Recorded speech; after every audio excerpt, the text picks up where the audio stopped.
Hi everybody, I'm Peter Morway, and this is the High-Tech World channel, our English language news channel. And today we have in the studio a special guest, Bryan Leib. Hi, Bryan. Thank you. Happy to be here. Thank you. You're a geopolitical commentator, expert, and you've been staying in Budapest as a guest and an expert for the Center for the Fundamental Rights. So we want to thank the center also to suggesting you to come here. Of course. And you're an expert on a different number of topics, but I would like to start with a frightening news I read from the Middle East, and it's concerned Iran. And this report suggests that Iran can build a nuclear bomb within 1 week time, which is a really, really frightening short period of time. What does that mean? Listen, let's be honest and candid about the situation. The Iranians have been enriching uranium at historic levels for years now. I have maintained the position that they already have enough uranium to have a small nuclear bomb, and they do. I mean, they're at 70 to 75% of uranium enrichment levels, and experts say that once you get to 50, then you have enough uranium for at least a small nuclear bomb. So I maintain the position that they already have enough uranium for some type of a nuclear bomb.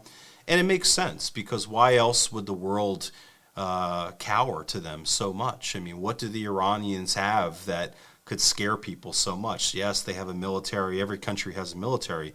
But it seems to me that the world is very concerned about what the Iranians will do if and when they have a nuclear bomb. And that's because they've told us what they're going to do. They want to wipe America off the map. They want to wipe Israel off the map. Translation, they want to kill every single American and kill every single Israeli inside of Israel. So this is who the Iranian regime has been since they took power in 1979.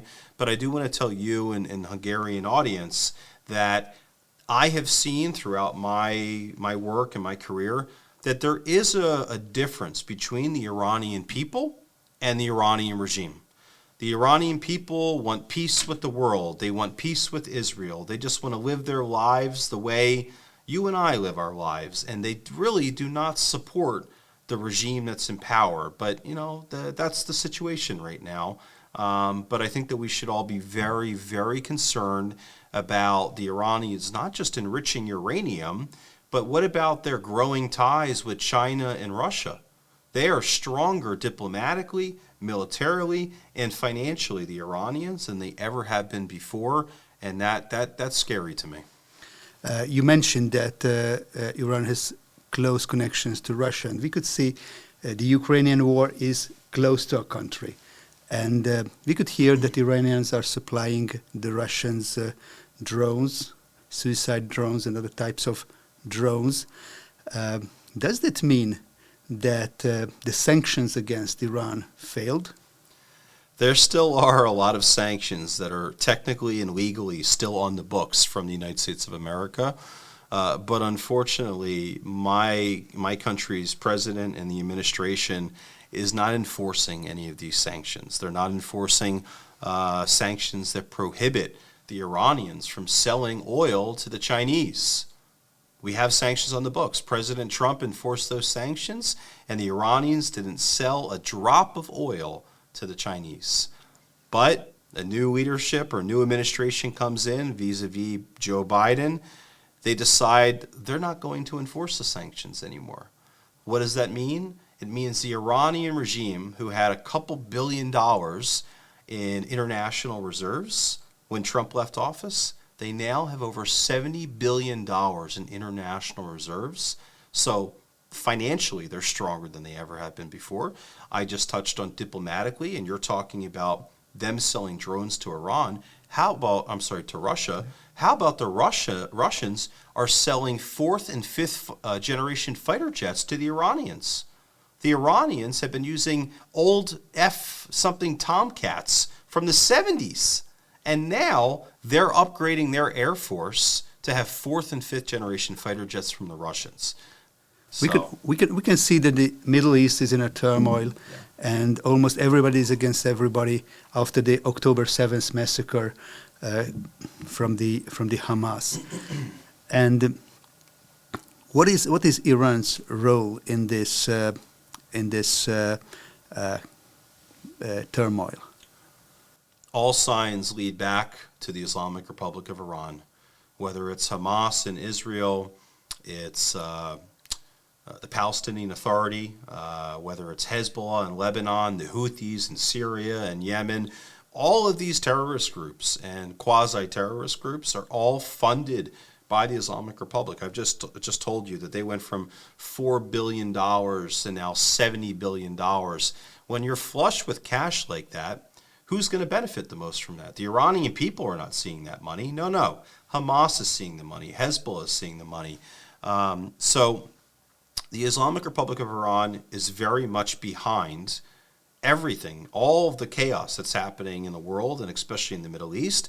Hamas would be a ragtag terrorist group with a couple AK-47s, but because they have support from Iran, they have money, they have training, they have advanced weaponry, they have unlimited rockets. This is all because of the Iranians. It's very simple to see. And who can stop Iran? My country. Yeah. The United States of America can stop Iran. Under the last administration, President Trump, which I just mentioned, we had maximum pressure, maximum sanctions campaign that was working. It was isolating the Iranians. Anyone that did business with the Iranians would feel sanctions from us, and of course they didn't want that. So it really brought the Iranians to a position where they were going to have to negotiate, and they were going to have to make some very serious reforms. And we were close to that with President Trump. But unfortunately, it's a new sheriff in town, as they say now, with Joe Biden. And he has done everything that he possibly can to appease and embolden the Iranians. And a good example of this is, as you may know, just a couple months ago in America, we celebrated's the wrong word. We remembered the anniversary of the September 11 terrorist attacks. And on that day, the Biden administration decided to unfreeze $6 billion of money that we had frozen to go to the Islamic Republic of Iran. On the anniversary of the single bloodiest day in the country, in the history of my country, the Biden administration unfroze $6 billion to the world's leading sponsor of terrorism. So you ask if someone can stop them? Yes, America can stop them, but we have to have new leadership in my country for that to happen. We could see that President Biden ordered a military strike against those responsible for murdering American soldiers in Jordan. Mm-hmm. Was that effective? We gave them 5 days' notice before we hit targets. And no, it wasn't effective because the Houthis just hijacked another ship. They just fired more missiles. They just had more drones that are still attacking. So no, it wasn't effective. They're still communicating. They're still pushing their propaganda out. They're still attacking. So what did we do? What did we actually do? We hit a bunch of ammunition depots. Is that stopping them? You know, it's just so interesting the way this current administration operates. In what world am I living in, are we living in, where 3 U.S. soldiers are killed and 35 more are injured, and probably soon some of them are going to succumb to their injuries and die as well. But it took us 5 days to retaliate? We're the most powerful country in the world. At least I thought we were. We're the most powerful military in the world. It takes us 5 days to respond, and we telegraphed the entire response. Biden said, we're going to come up with a plan. We're going to do this on our own time. No. 24 hours later, we should have hit back, and we should have killed every single terrorist in that region. But, you know, that's just not the will that Joe Biden and his administration has. But President Trump ordered the assassination of Qasem Soleimani. He sure did. And that was effective, I guess. It was very effective, and a lot of the Democrats in my country, when that happened, they said, oh, World War III is going to happen. The whole world's going to fall apart. You know what? The world didn't fall apart. World War III didn't happen. And it didn't happen because America projected strength onto the world. And you know what the world respects? You know what terrorists respect? Strength. When they know you're strong, they're not going to mess with you. And that's exactly what President Trump did. And when he rightfully assassinated, killed Qasem Soleimani, that sent a message around the world that if you even think about killing an American soldier, we're going to kill you. Effective. But at the same time, for me, it seems that at least on one front and towards one country, the Biden administration can be very strong, and this is Israel. We could see that how repeatedly President Biden and Secretary Blinken suggest the Israeli Prime Minister to slow down with the war on Hamas and to accept the two-state solution, the Palestinian state. Why is so tough Washington towards Israel? That's the million-dollar question that a lot of people don't really understand. And just a couple days ago, President Biden signed an executive order sanctioning Israelis. I mean, you just can't fathom, why he would do something like that. And I think a lot of Americans and a lot of Jewish Americans like myself are grateful that President Biden did in the very early days and weeks after that massacre that happened on October 7th. The United States of America did project strength. And they said publicly and privately that they were going to be supporting Israel. But there have been a lot of things along the way now where they're putting a lot of pressure on the Israeli government to stop this war, to slow things down, to be more strategic, to be more tactical. And now allegedly Joe Biden said some very nasty things about Benjamin Netanyahu just a couple days ago, which I think we can probably take the word allegedly out. I'm sure he said it because just a month ago, he called the Bibi Netanyahu government racist and extreme. So, you know what it comes back to? It comes back to the Biden administration is horrible at diplomacy. They play both sides. So right now in Israel, they're playing both sides. They're supporting Israel with ammunitions, with military support, but then they're also sending $150 million to UNRWA since October 7th happened.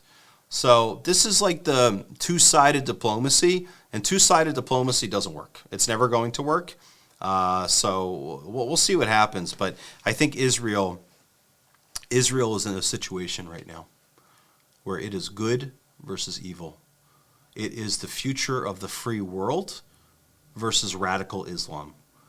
And Israel has to do whatever they have to do to eliminate every single element of Hamas, every single element of radical Islam. If they don't, October 7th is going to happen again.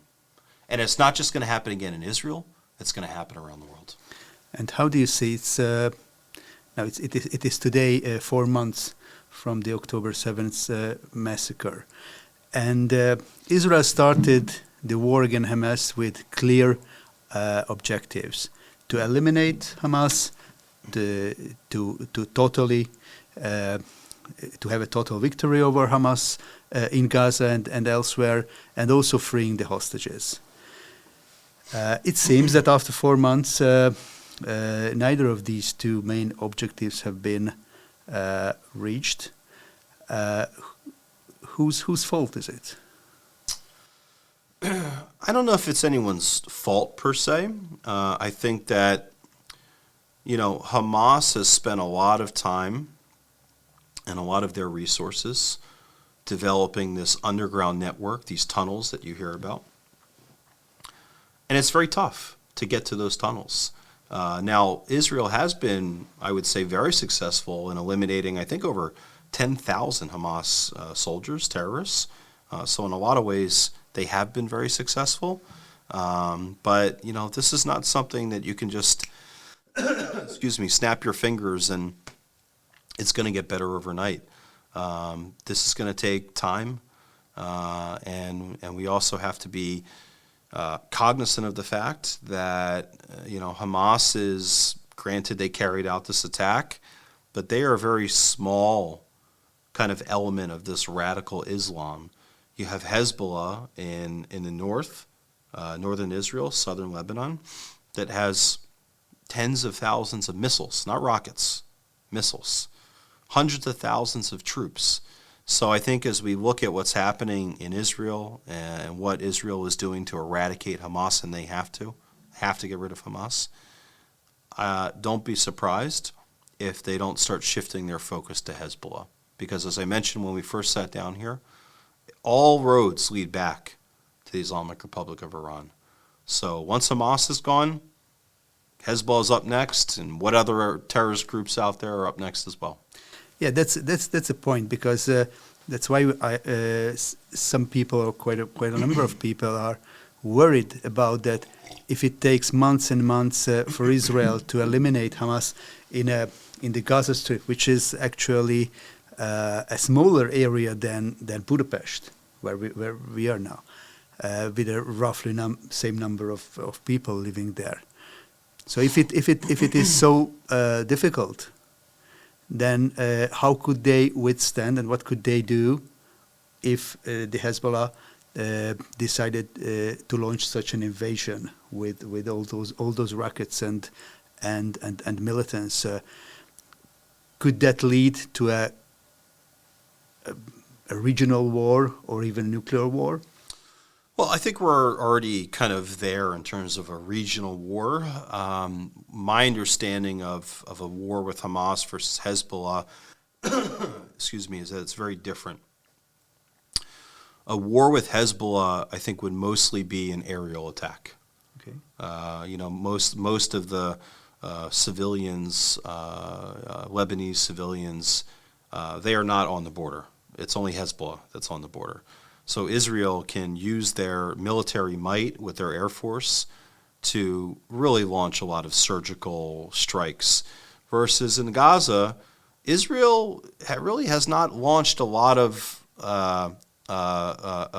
massive air attacks. I mean, in the very beginning they started, but they also did that after giving Gaza notice for 2 weeks and telling people to leave. So I think it's a much different kind of style of war. Hamas is boots on the ground, air warfare, from the sea, tanks, all of the above, versus I think Hezbollah, if that does happen, and listen, I don't want it to happen. None of us want war, but we do want to live in peace, all right? Whether you're Jewish or not Jewish, the Israelis, they can't live like this anymore. They can't live surrounded by terrorists that have sworn to kill every last Jew in Israel. It just can't live like this anymore. So we'll see what happens. But, I think it would be a lot different with Hezbollah. Let's return to Gaza and talk about the hostages. Yeah. Originally, there's been 250 hostages taken by the Hamas, captured and taken to the Gaza Strip. Some of them, roughly 100, has been freed during the agreement, the hostage agreement last November. It was November, early December. But since then, there has been no hostages freed, and very sad news came just a couple of days ago that probably a number of them, maybe 1/5 or even more of them, are not alive anymore. Yeah. So what can Israel do about it? Is it ethically, morally, militarily? There are different aspects of this very tough situation. So how far can they go in order to get those hostages freed who are still alive? I don't know if there really are so many that are alive. The Israeli government and the IDF has started notifying those 30 families. Mm-hmm. I would expect that number to grow. I want to hope, and I've prayed for months that every single one of them are alive. but I think that they would have been returned by now. I mean, I think that there was such a bloodthirst from Hamas that they probably killed a lot of them, and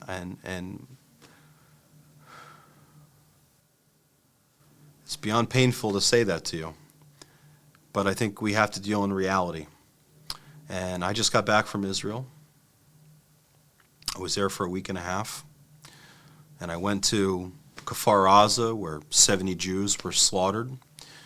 I went to Bari, which is the site of the Nova Music Festival, where 360 some odd young men and women were slaughtered in cold blood.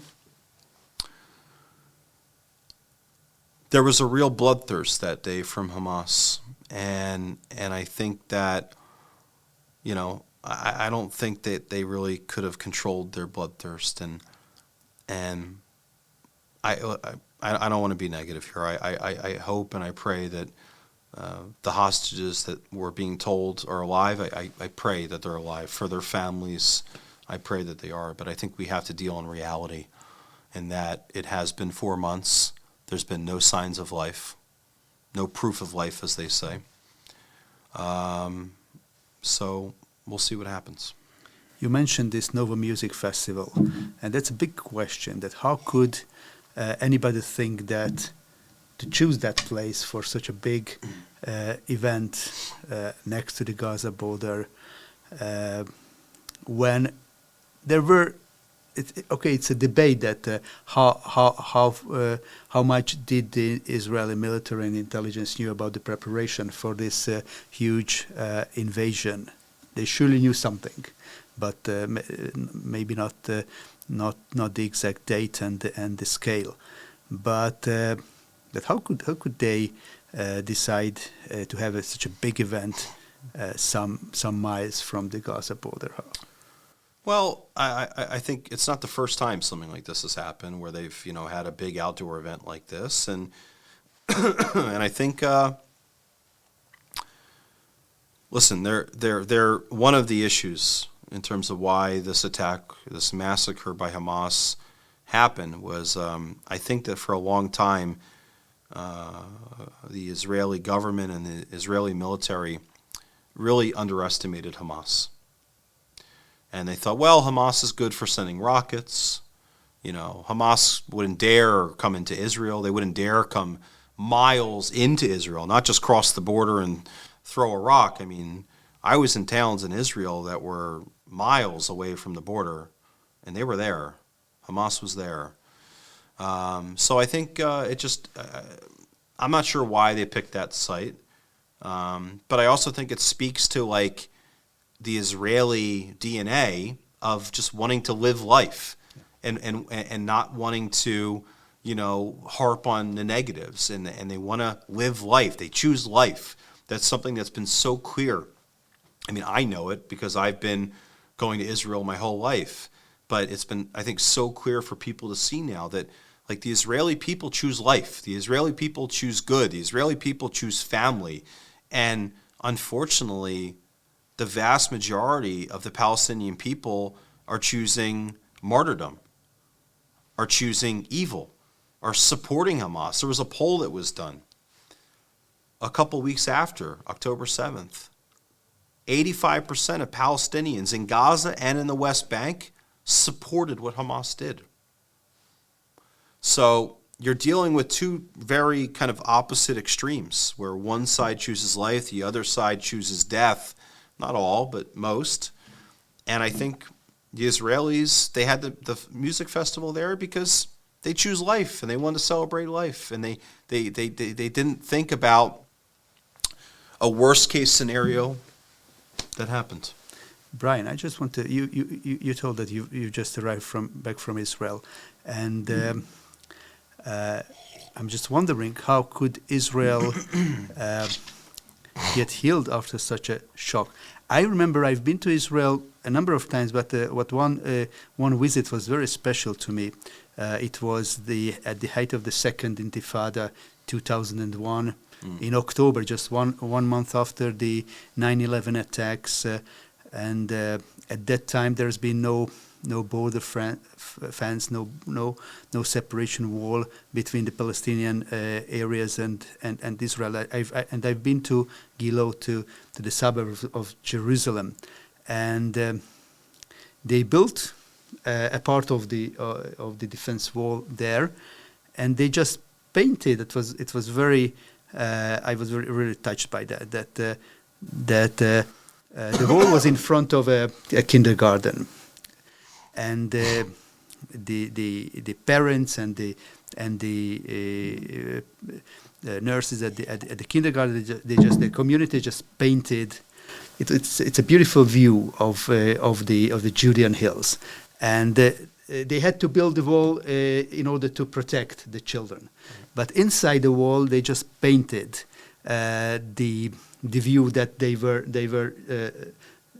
barred from, and they were closed from inside, and so that was very tough times. But people seem to have strength and hope that they can go on, and they will be victorious.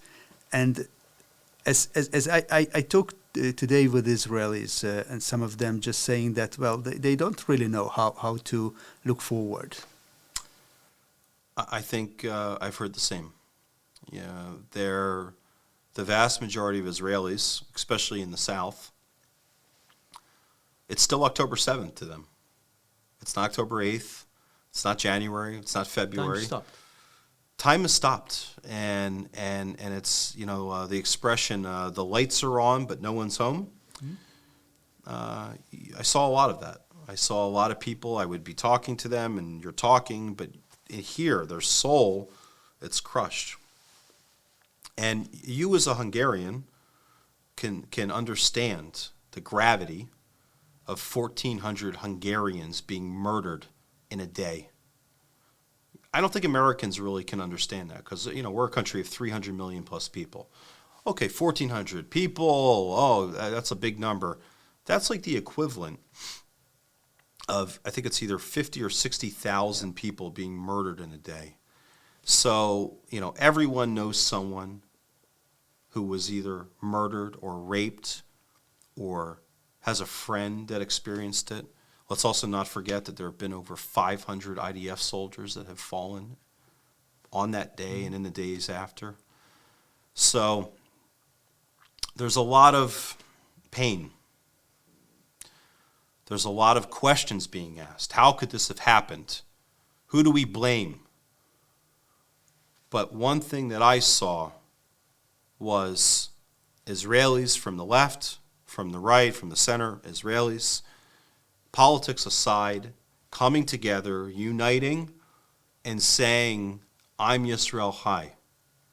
The Jewish people live, and we have to live. And I saw that. So I see the unity. I see the love for each other. But we have to be realistic here in that it's going to take some time for the Israeli people, as you've heard, to dance again. It's going to take some time, but they're going to get there. Okay. We want to continue supporting Israel. Just 4 days after the October 7 massacre, this community, with the help of our news organization, staged a solidarity rally in the downtown of Budapest, just on the bank of the Danube. And we want to call the attention of the public those harsh realities that you just explained. So we will do that. But we are living here in Europe, and we are living next to another war, which is the Ukrainian war, and it is again a long war. It's this February will be the second anniversary of the Russian attack on Ukraine, and we can see the end of the war now. How you see that? Whose interest is to prolong this bloody war? Well, you're right. It's almost been 2 years now. And dare I say, it doesn't feel like a war anymore. Of course, at first there was a lot of bombings that were happening, a lot of soldiers on the Ukrainian and Russian side that were dying. You don't really hear too much about that anymore. So, I mean, is there still a war happening? I mean, yeah, I know, Russians are in Ukraine, Ukrainians are in Russia. I understand that, but like, is there still a war happening? Because it doesn't really feel like there's like a war. Wars have beginnings, wars have endings. Yeah. Like, there's no ending here. What's the ending going to be? Russia wants to take back land that they feel is theirs. Ukrainians are saying that's our land. Russia is more, we thought, more powerful than Ukrainians, but they haven't achieved the goal yet. So what's the end goal? I don't know. I mean, I will say this, and I'm not picking a side here, okay? I'm not. It's not my territorial land spat to pick a side as an American.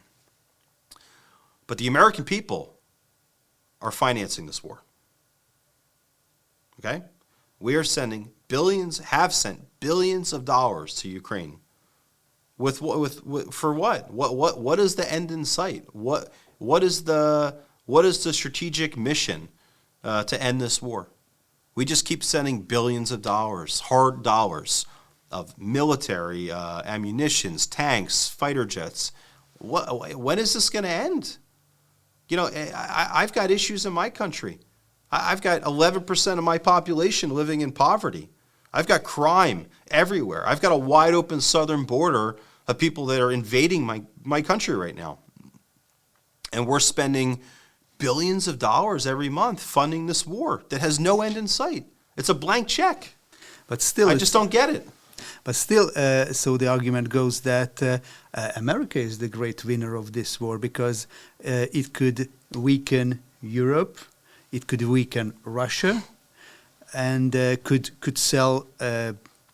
I think it was Secretary Blinken who argued that 90% of the U.S. support towards Ukraine has been spent in the U.S. So he argued that this is quite good for our economy. With whose money? Ukrainians don't have money like that. No. Of course, this is American taxpayers' money, yeah.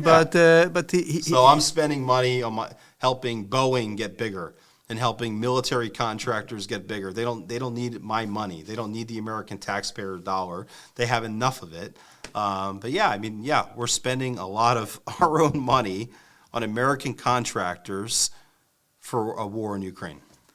How do you see this? This is the election campaign has started in full swing. How does it affect the Ukrainian war? Is it President Biden's interest to stop it somehow, not to enter the final stage of the campaign with an undecided war? Joe Biden doesn't even know what he had for lunch today. Does Joe Biden have an idea of how to end the war? No. But when it comes to, how do the American people feel about this? I think at first many of us were very supportive of Ukraine. But then we started to see that there's no end in sight. And we just don't know why we're funding a war between Russia and Ukraine that we have nothing to do with. We have nothing to do with. And I think that that's going to be an issue that voters are voting on later this year. We have a lot of structural issues in our country. We're over $30 trillion in debt. $30 trillion in debt. But it's like, let's just tack on another 50 billion here and 100 billion there. We don't have the money. A friend of mine, Congressman Bryan from Florida, said something along the lines of, he voted no on a Ukraine funding bill because he said, I am not going to spend my grandchildren's money on a war that they know nothing about. And that's the reality that I think a lot of Americans are facing right now. We always want to be on the side of good, but at what cost? At what cost when we have so many of our own problems right now? What you say, you surely know that this is very similar to the Hungarian government's arguments that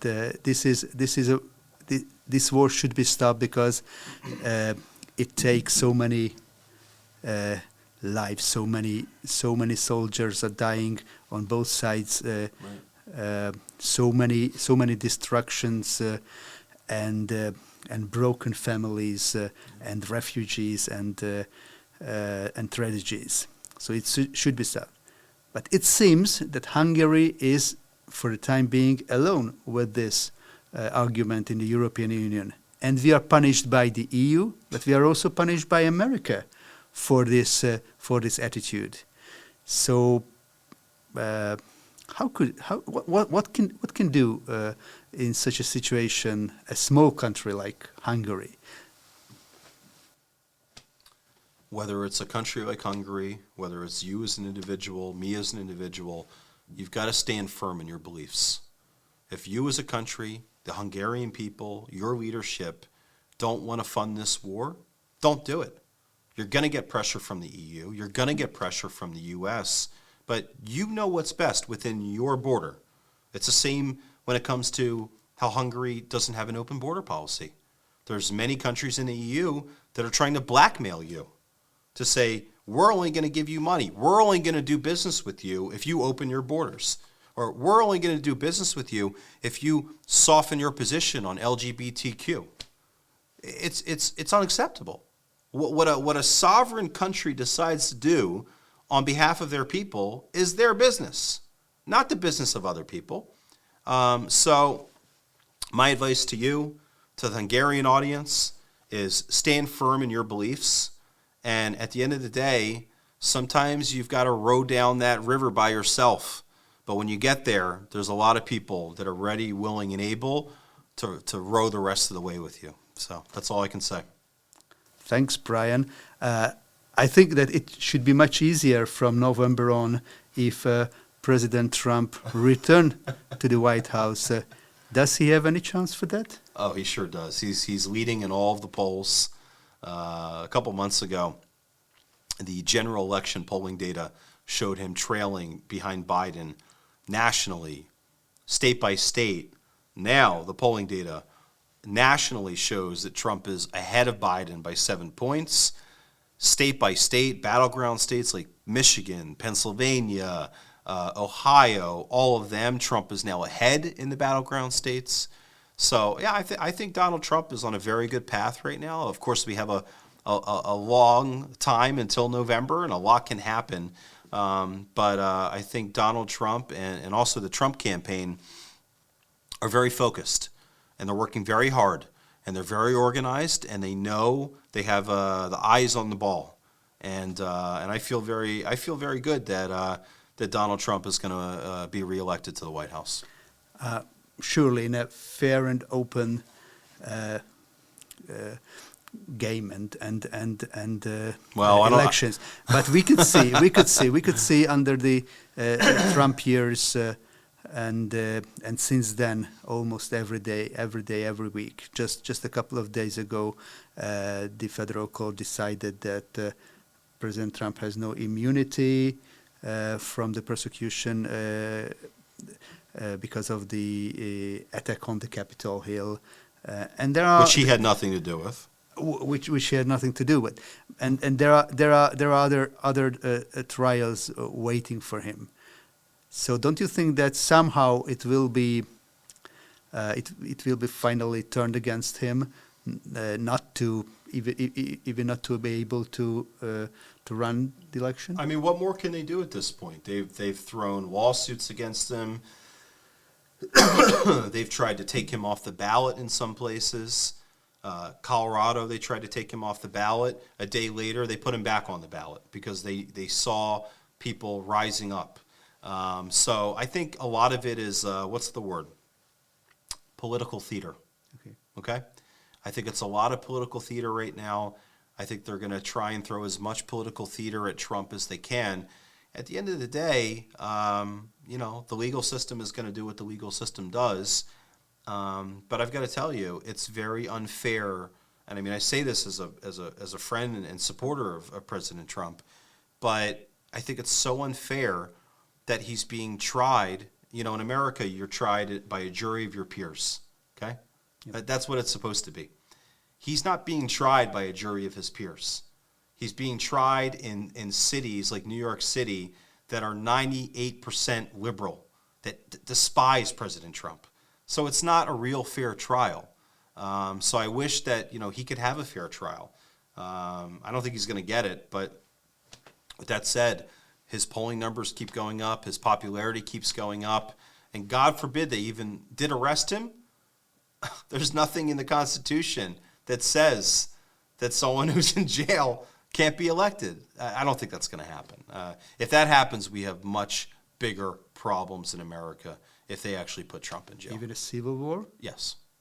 We're already in a de facto light civil war right now, where it's red state versus blue state.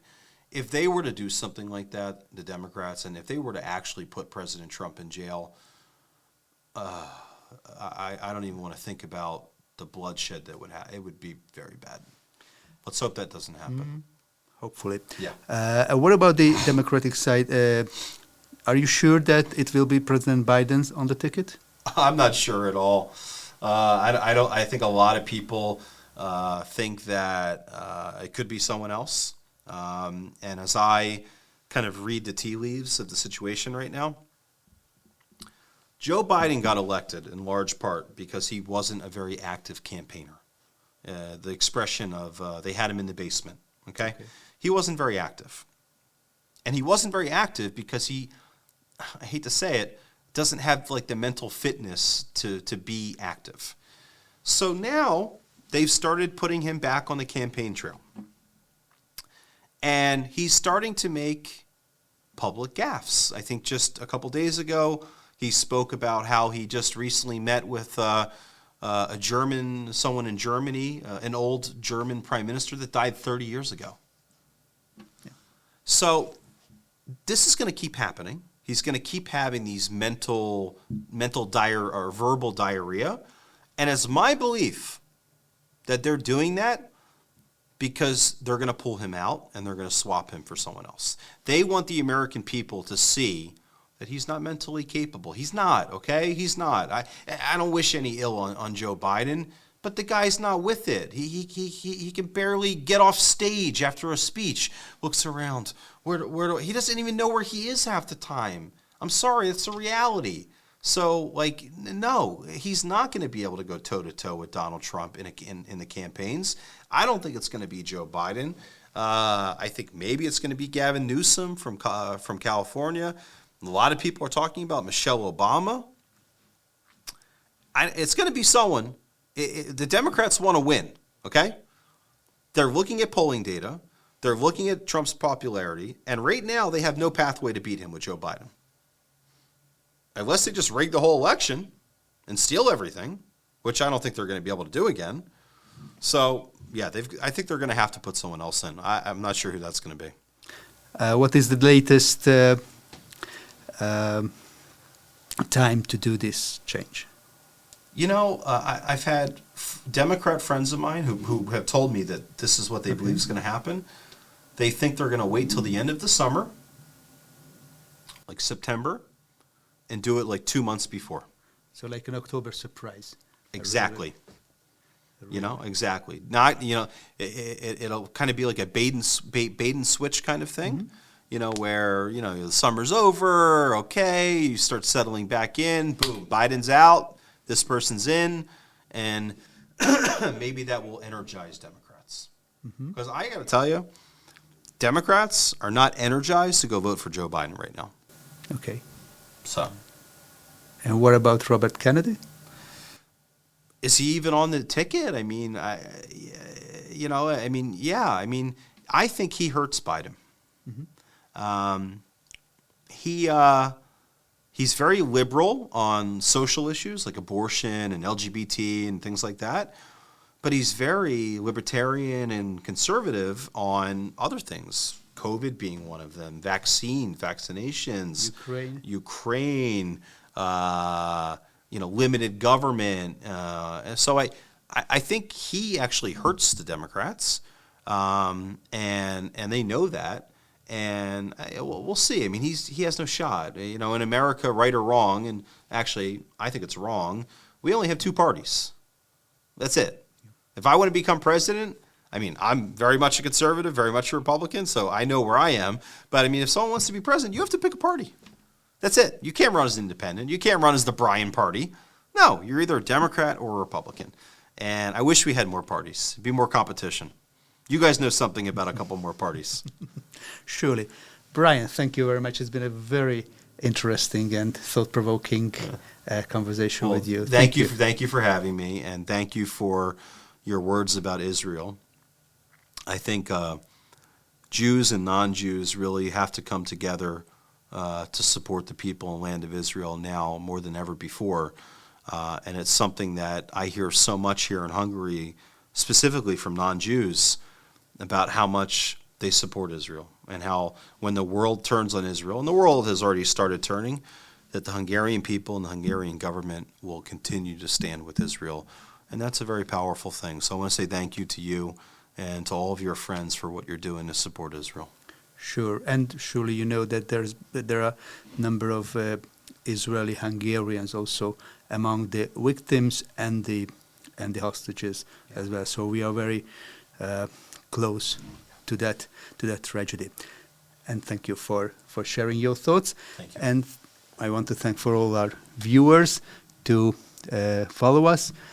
Please, if you haven't subscribed to our channel, do that, and you will get all the information about our new programs. So we are looking forward to meet you again. Thank you very much, and have a safe day.